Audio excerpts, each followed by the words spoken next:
ব্যস্ত, শুধু ব্যস্ত নয়, মানুষের রোজগার বন্ধ করে মানুষ দাঁড়িয়ে আছে। বাহালনগর গ্রামে দুটি বুথের প্রায় 497 জনের ভোটার তালিকায় নাম ডিলিট হয়ে গেছে। তার পাশাপাশি সাগরদিঘিতে এসআইআর যাদের বিচারাধীন অবস্থায় রয়েছে তাদের জন্য ক্যাম্প বসানো হয়েছে মুর্শিদাবাদ জেলার সাগরদিঘির বোখারা 1 নম্বর অঞ্চলের বাহালনগর গ্রামে। সেই ছবি দেখুন, সরাসরি দেখুন আমাদের ক্যামেরায়। বাইরন বিশ্বাস কথা দিয়ে কথা রেখেছেন, যারা বিচারাধীন অবস্থায় আছেন সাগরদিঘিতে তাদের জন্য 5টি করে উকিলের বরাদ্দ করা হবে বলে জানান তৃণমূল কংগ্রেসের প্রার্থী বাইরন বিশ্বাস। এসআইআর ক্যাম্প চলছে, এ নিয়ে এলাকাবাসী কি বলছেন দেখুন আপনারা। আমাদের বাড়ি দুদিনে, আমরা দুটো ফ্যামিলি, দুটো বাদ, আমার স্ত্রী, আমার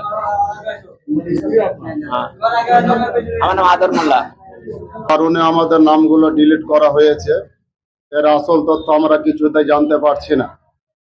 বিশেষ করে নির্বাচন কমিশনের মুখ্য আধিকারিক যারা আছেন তিনাদের কাছে আমার বিশেষভাবে অনুরোধ যে মানুষ দিনের পর দিন এই বিষয় নিয়ে একটা আতঙ্কের মধ্যে দিন কাটাচ্ছে।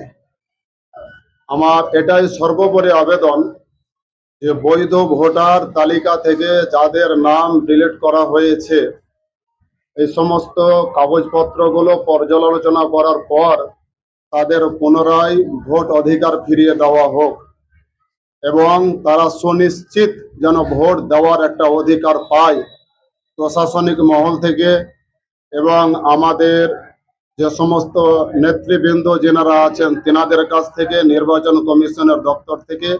এটা আমি একটা বিশেষ সকলের পক্ষ থেকে আমি এটা আবেদন করছি যে জনগণকে এত হেনস্থা না করে, জনগণকে কোনো রকম ভাবে এত লাইনের পর লাইন দিনের পর দিন আতঙ্কের মধ্যে না রেখে মানুষকে ভোট দেওয়ার অধিকার ফিরিয়ে দেওয়া হোক।